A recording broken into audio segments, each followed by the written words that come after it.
Welcome to Borders and Belonging, a podcast that explores regional migration issues in a global context. This series is produced by CERC Migration in collaboration with Lead Podcasting. I'm Maggie Perzyna, researcher with the Canada Excellence Research Chair in Migration and Integration Program, Toronto Metropolitan University. Today, we're talking about statelessness and what it means to live without a nationality. There are millions of stateless people around the world. For many of them, accessing basic rights can be a challenge.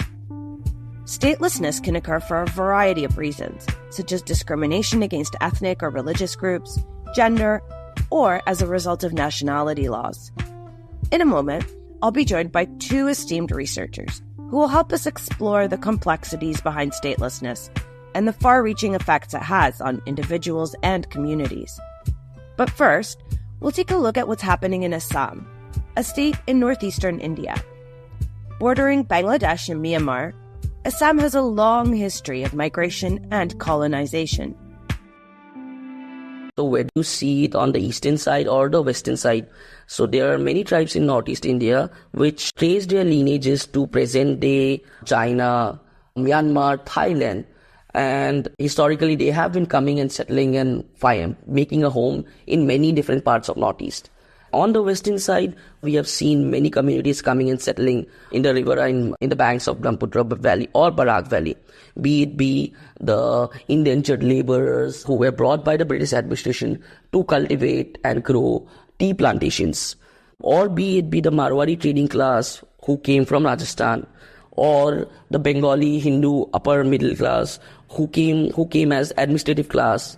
And then there were these Muslim peasantry class. So the mainstream politics of Assam has always been centered around this question of who is an Assamese. As such, we have seen various strifes and conflicts which have really got violent and vitriolic. That's Rintu Bora. He's a PhD candidate and a social theorist who grew up in Assam and has witnessed these complexities from a young age. I am from a place called Jorhat, Assam, and my father was in the defenses. We traveled all parts of India, and we have lived in different cultures, tried to, understand different cultures. So since my childhood, I was indoctrinated into different cultures, and I've learned to respect and understand the other. And as I was growing up in my own Assam, I have seen a lot of strifes and conflicts regarding identity and citizenship. A lot of the strife stems from a list called the National Register of Citizens, or the NRC. It was created in 1951 to distinguish who was born in Assam and is Indian, and who migrated from what was then East Pakistan, now called Bangladesh. In 2019, the government of India updated the list, asking people to prove their residency in Assam before 1971. Those who did not provide sufficient documentation were stripped of their citizenship, leaving almost 2 million people stateless. A lot of these people are Muslim and face discrimination as a result of their religion and culture. Many are pejoratively referred to as Mia. Mia is actually an Urdu word meaning gentleman, but over time has become a slur used to refer to Bengali Muslims who live on the plains of the Brahmaputra River in Assam. Mia is actually a Urdu term given to Muslim person, and when it came down to Brahmaputra Valley, somehow it became a derogatory term. It connotes a person who is out there to only do bad things to your society. He or she is there to, rape poor women, take away your jobs, take away your land. And this fear psychosis around this figure has been central to the politics of modern Assamese nation. Over the past several years, the derogatory use of the term Mia has grown in tandem with the severe consequences of becoming stateless. Even before the National Register of Citizens list was finalized in 2019, people accused of residing in the country illegally were being separated from their families and sent to detention centers. But as discrimination has grown, so too has resistance and the reclamation of the word Mia through a new style of poetry. Mia poetry is a resistance poetry movement which started post 2016 when the draconian NRC process started. So when these Mia poets started writing, they started by subverting this very connotation of Mia. Their logic was, you people are, kind of marginalizing us by calling us this derogatory. Let us own up this term. The real documented event came in 2016 when the first poet, Hafiz Ahmad, he is a teacher from the community. He wrote a poem on Facebook called Write Down I Am a Mia. This was a derivative poem from inspired by Mahmoud Darwi's Write Down I Am an Arab. Here's Rintu reading an excerpt from Hafiz Ahmed's poem. Write down I am a Mia. My serial number in the NRC is 200543. I have 2 children. Another is coming next summer. Will you hate him as you hate me? Right, I am a Mia. I turn waste, marshy lands to green paddy fields to feed you. I carry bricks to build your buildings, drive your car for your comfort, clean your drain to keep you healthy. I have always been in your service, and yet you are dissatisfied. The poem inspired others in Assam to respond with their own words and talk about their own experiences with discrimination in Indian society.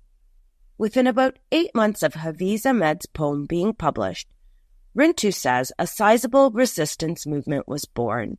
So initially, the push was from these first generation university goers who went to take higher education in places like Delhi University, who went to places like Mumbai, who went to places like Hyderabad and Bangalore, got English education, and they were the ones who kind of, pushed this movement. But with time, the movement has expanded to include people from a cross-section of society, all bringing their unique lenses to what it means to be Mia. They are a very interesting bunch.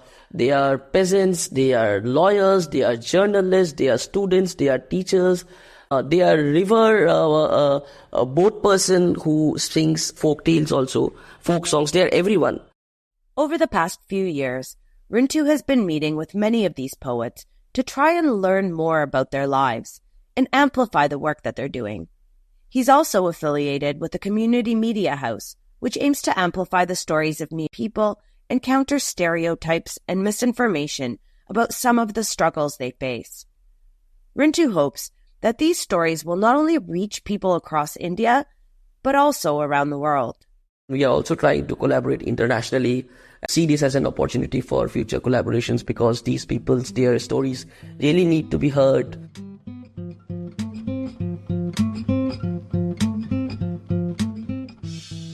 Many thanks to Rintu Bora for sharing his experiences working with Mia poets in Assam.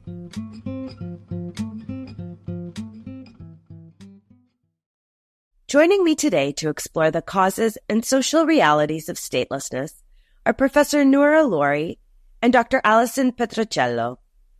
Noora is a founding director of Boston University's Pardee School Initiative on Forced Migration and Human Trafficking and an associate professor of international relations at the Pardee School of Global Studies. Allison is an instructor at the Balsillie School of International Affairs at Wilfrid Laurier University and has over 15 years of experience consulting on gender and migration for organizations such as UN Women, the ILO, Inter-American Development Bank, Caribbean Migrants Observatory, and the Association for Women's Rights and Development. Welcome to you both. Thank you. Happy to be here. Everyone, thanks for the invitation. So let's dive in. What does it mean to be stateless? And how does it impact an individual's access to basic rights? Noora, let's start with you. Yeah, thank you. Hannah Arendt has a great framing about statelessness as the right, or citizenship as the right to have rights. And so when you're stateless, you don't have the right to have rights. And that includes both membership rights and mobility rights. And so when we think about membership rights, it's all the rights that you, if you haven't recognized identity document in the state that you live, might take for granted. The ability to go to the hospital, to register a birth, the ability to enroll your kids in school, to get a job, to open a bank account, to get married.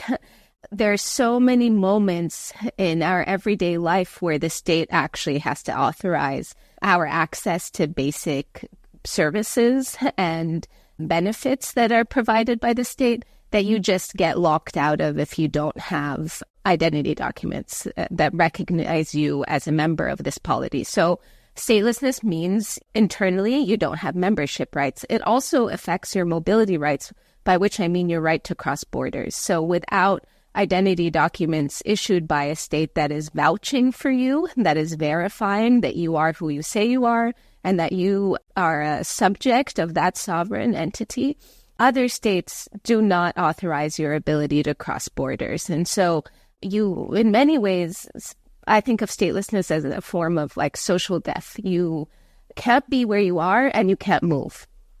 How do factors like conflict, state succession, and discrimination contribute to statelessness? Allison? Sure. Well, statelessness has really been re-emerging as an international concern, especially since 2014. And that's when the UNHCR launched its 10-year I Belong campaign to end statelessness. And so that has meant that over the last decade, there's really been a growing scholarly attention and activism to address some of the root causes of this political condition, which Noora just described. So as you know in your question, there are multiple causes which can themselves overlap. So you mentioned conflict, state succession, which happens when a state breaks up, as in the case of the former USSR or Yugoslavia, and discrimination as well. So maybe I'll just address each. So regarding the first, I'd say that statelessness continues to be closely associated with forced migration due to conflict situations. And that has to do with kind of the moment which it first emerged as an international concern, which Noora was mentioning, kind of the post-World War II moment, when Hannah Arendt and other survivors of that war began writing about their political condition. You know, they had been deprived of a nationality, cast outside of political community. So today, it's true that a lot of refugees around the world do find themselves and their children deprived or denied documents that prove a relationship to any state.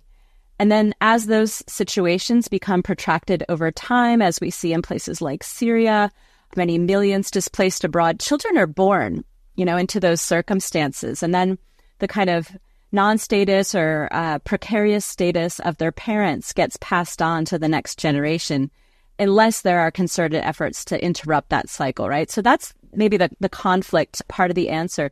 Regarding state succession, sometimes conflict does result in the breakup of a country, as in, I think I mentioned Yugoslavia. So when that happens, people of different ethnicities may find themselves on the so-called wrong side of the border or unable to claim a nationality in that newly formed state where they reside.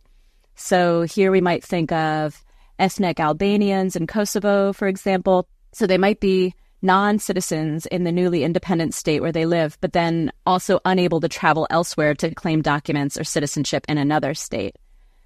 And then finally, the third cause that you mentioned in your question, discrimination, it really runs through all of these situations, but it also occurs where there isn't necessarily an active violent conflict or state succession.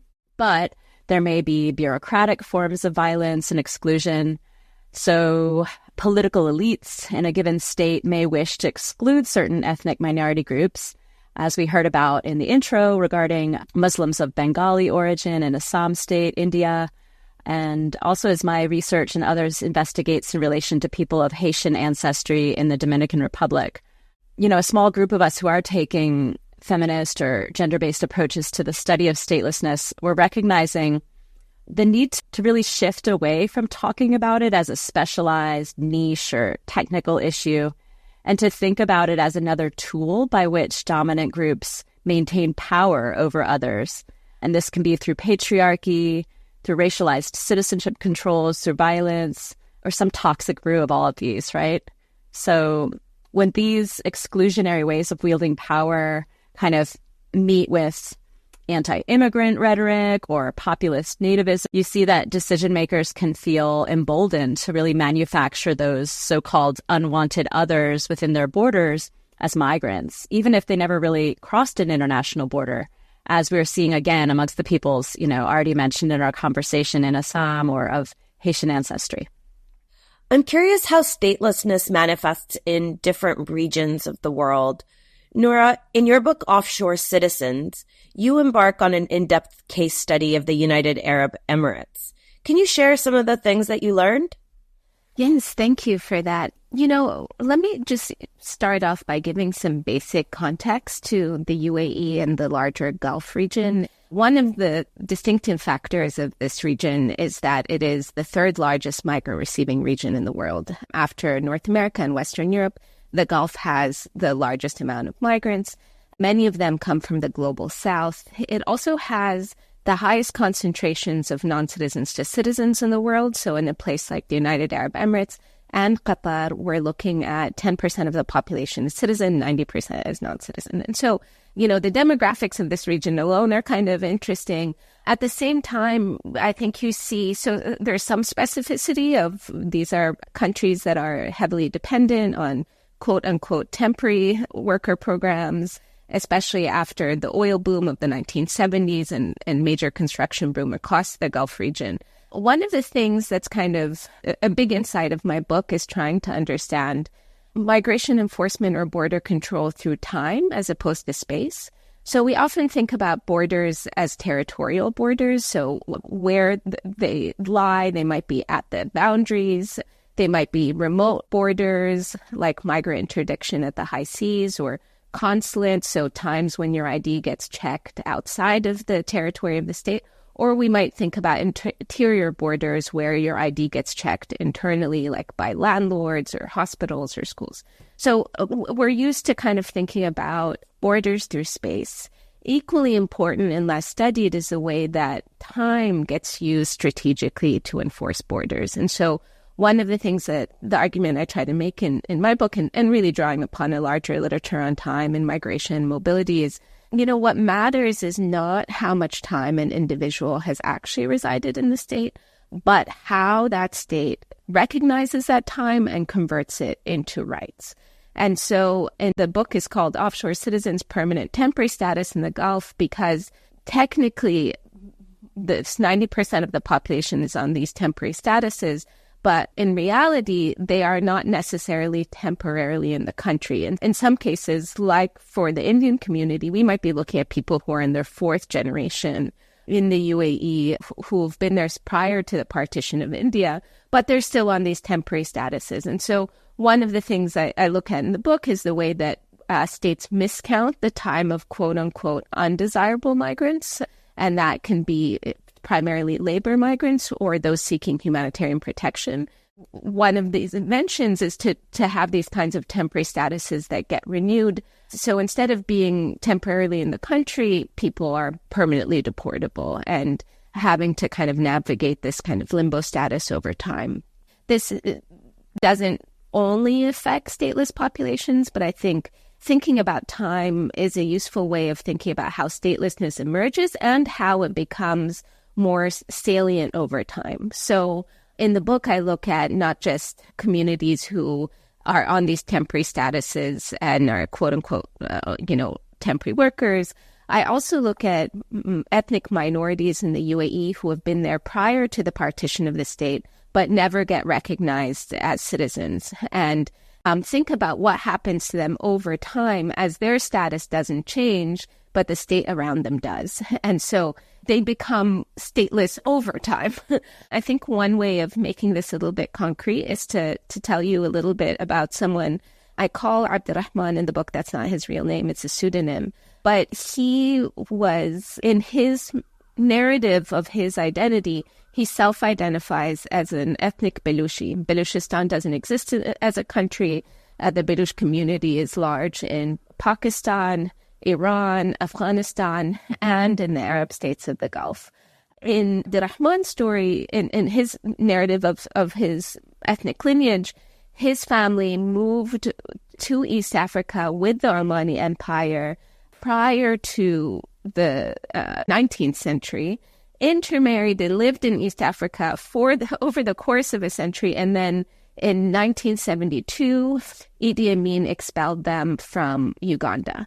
And so he was part of this group that gets expelled from Uganda in 1972 for effectively not being African enough to count as a Ugandan citizen. Right? So he, along with members of his community, one group goes to Dubai, one group goes to Abu Dhabi. And so that's an example of statelessness because of persecution, because of your identity and not being counted. That also led to expulsion in this case. In the case of the UAE, he arrives and becomes stateless again over the course of 40 years. Not because he is actively targeted, but because he's never fully recognized as a citizen. And that, if you have a document from a ruler's office, that's not, an official ID, but you can use it, especially in the 70s and the 80s, to kind of communicate and negotiate to gain access to services like healthcare or education. But over time, as the state gets more consolidated, as things get more regularized, if you don't have the right ID, you get locked out of goods and services over time. So we especially see this with things like moves towards biometric passports or national ID cards.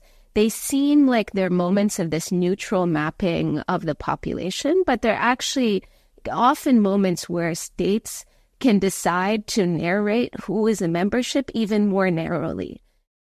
Allison, your PhD thesis looked at birth registration as a bordering practice. Can you explain what you found? Sure. Yeah. Picking up on that theme of state decisions not to recognize people. So I began seeing this just over a decade ago in 2013, and I was in the Dominican Republic leading a study with the Caribbean Migrants Observatory on the gender dimensions of statelessness. And that was amongst descendants of Haitian migrants in the Dominican Republic. So generations of people, just like in the UAE case, who had been born in country, but didn't have the right kind of documents to prove a relationship to either state, to Haiti or the Dominican Republic. And so a lot of people writing about the case really assume that anti-Haitian racism is the main causal factor of statelessness there. And it is one factor, certainly. But because I was using the feminist theory of intersectionality, I was really trying to understand how different kinds of discrimination can intersect and be kind of operationalized through documentation practices, with the end result being statelessness, right? So basically understanding that it's not either or, like either racial discrimination or gender discrimination or ethnic, but a combination of these. So in that initial study, when we asked the other question of where is the sexism in this, we found that it was racialized women's reproductive capacity that had nationalists scrambling to restrict access to documentation and citizenship for the next generations. And birth registration had emerged as a key site where statelessness is produced and reproduced along the matrilineal line. And that's based on the mother's migration and documentation status alone. So even when the father is a card-carrying Dominican citizen, they're not able to register the child and prove that relationship with the state. So I started to understand then how borders can be inscribed on racialized women's bodies and enforced in everyday sites like the hospital or the civil registrar's office. And then that foundational document of the birth certificate is denied or delayed indefinitely in time, or there's a different kind of document issue that doesn't actually prove a relationship with the state, like a foreigner's birth certificate. So that kind of imposition of borders or bordering as a process in everyday life, it can be understood as a bordering practice, right? But it's kind of an umbrella term that can be used to identify the different elements of systems of governance which can enact borders. So that can certainly be policy and law, but it can also be operational or administrative or programmatic. And I wanted to know where else in the world children of migrants and refugees were being excluded from birth registration and potentially made stateless. As I was doing this big analysis, I was aware of these competing agendas in global development versus global migration governance. So Noora already mentioned this trend towards EECs and biometrics and rolling out national IDs. And that's really part of this global push that's underway toward inclusion and so-called leaving no one behind as part of the SDGs or Sustainable Development Goals. And specifically, there's a target in there, 16.9, that aims to provide legal identity for all, including birth registration by 2030. So basically, the UN system is making it rain. Donors are making it rain, making funds available for states to roll out all these new technologies and so-called get everyone in the picture. But at the same time, as states that are desperate to control human mobility are enacting these increasingly restrictive migration and border control measures at and beyond the physical border. So I wanted to contrast, those two efforts and see what was happening. So what I do in the dissertation, and now it's a forthcoming book called Birth Registration as Bordering Practice, is I contrast those global efforts to achieve universal birth registration on the one hand with the everyday bordering practices on the other, which undermine the achievement of that goal. And what I argue is that the problem is not merely a technical problem of lack of registration, but rather that birth registration as an exercise of state power is the mechanism of inclusion and exclusion. When birth registration is made a bordering practice, children who are born to pregnant people on the move and other multiply marginalized mothers who may not have crossed a border, they can be made stateless for generations to come. Are there unique challenges faced by stateless populations in specific areas? Noora? Yeah, thank you. I just want to say I completely, agree with everything Allison was just talking about. And you definitely see things that are specific to particular world regions. It might be the specific time frame, for example, that you see state formation, the process of state formation, whether it's imperial breakdown, decolonization, or state formation by revolution. You'll see different patterns of how people may become stateless, which groups become stateless. But you also see some very interesting similarities across world regions. And that's the first time I encountered Allison's work. I was just struck by how many similarities there are across these contexts. And so one of the reasons we see statelessness being widespread in the Middle East is the preponderance of Middle Eastern states do not allow women to transfer citizenship to their children. And so that means that many of the people who end up being stateless become stateless because of this gender discrimination when it comes to citizenship. And so, there are specificities, for example, the laws that in general have gender discrimination when it comes to the acquisition of citizenship. And that is different across different parts of the globe. But then there's important similarities in the kinds of strategies that states undertake to manufacture foreign status in the same way that Allison was talking about what's happening in the DR. Claire Bocro has a beautiful book on statelessness in Kuwait where she shows a very similar process of where people are effectively ascribed to a foreign state, even if they have no connection. So, for example, people born and raised in Kuwait who, in order to regularize their status, get ID documents that say they were from Iraq or from a different state, that eventually just locks them out of citizenship, not just Kuwaiti citizenship, but also Iraqi citizenship, for which they have no connection and no ability to actually get that status. And so some of these strategies of manufacturing foreignness, you definitely see across the globe. You also see similarities in some of the time frames. Like we know that, at least I know that in the Indian Ocean context, the period of decolonization between World War II and, say, the 70s is really important.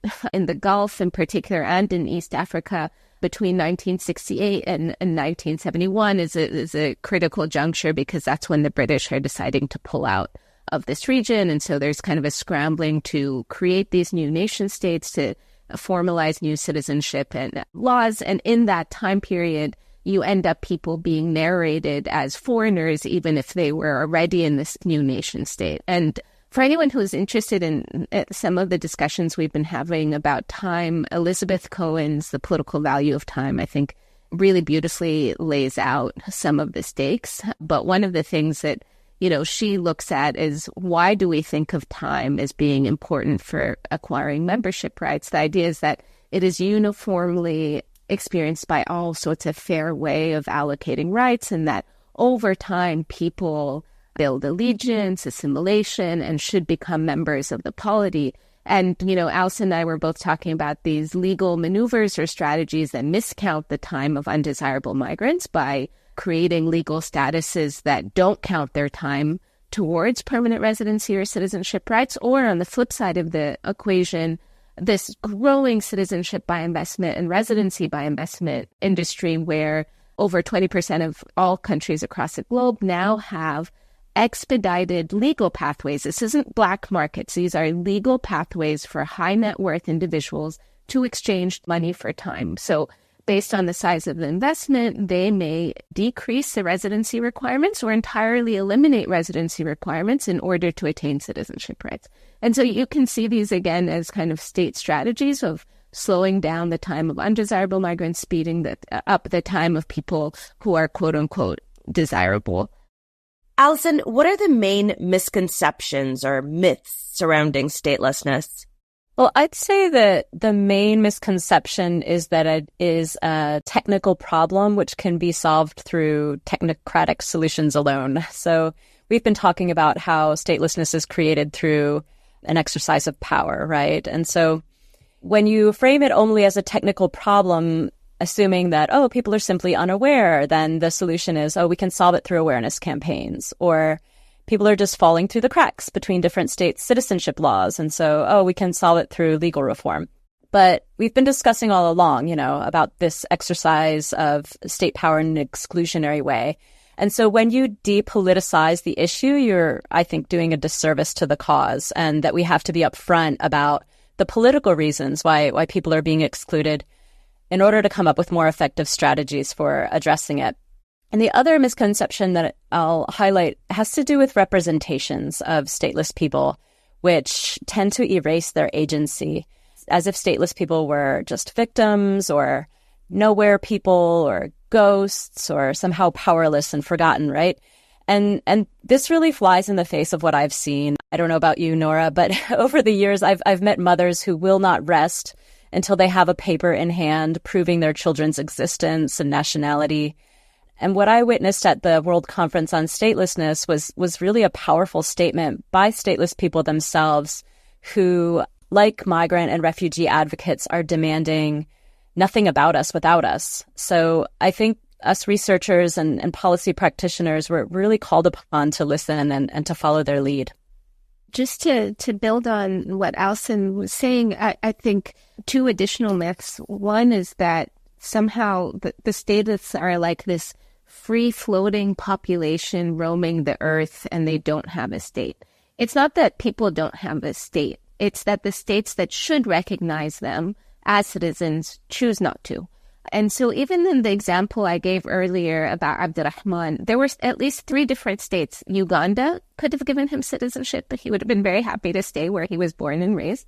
The UAE could have given him citizenship, where he spent 40 years of his life. The Comoros Islands, which gave him a passport, could have given him citizenship, but that passport came without membership rights. So the issue is not that we have this free-floating population. So that's one myth. Another one is that people are stateless because they did something wrong, that there's something suspicious about how they entered the country, about having a kind of subversive bloodline that doesn't match the imagined community. And we see this myth being exactly the strategy that states use in order to justify why they choose not to recognize particular people. And so I know Allison agrees with me on the kind of the language that we use, but states often, kind of calling people quote unquote illegal.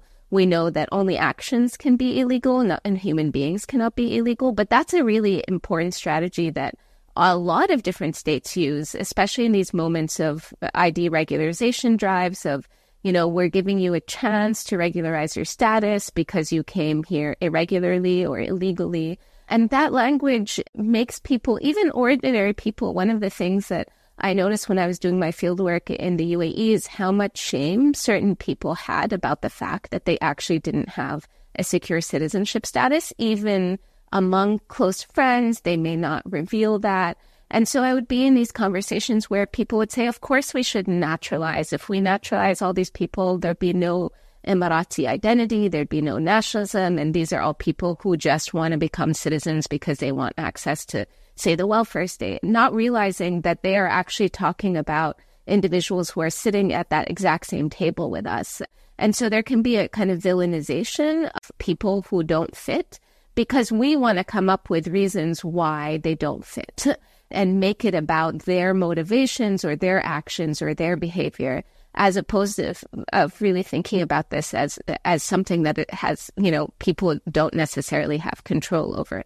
Not to suggest, as I think Allison rightly pointed out, that people don't have agency or ways of navigating these very difficult situations, but I think it's important not to assign blame. Are there any successful initiatives or policies from certain countries that could serve as models for addressing statelessness globally? Allison? Sure. Well, I already mentioned the World Conference on Statelessness, and there's an emerging global movement against statelessness. It was just formally launched there in Kuala Lumpur at the end of February this year. And there are also regional networks that are made up of civil society organizations, academics, and also, I think their preferred term for a lot of people is citizenship-affected people with lived experience. Not everybody is comfortable self-identifying as stateless. So in the Americas, we have Red Ana, or the Americas Network on Nationality and Statelessness.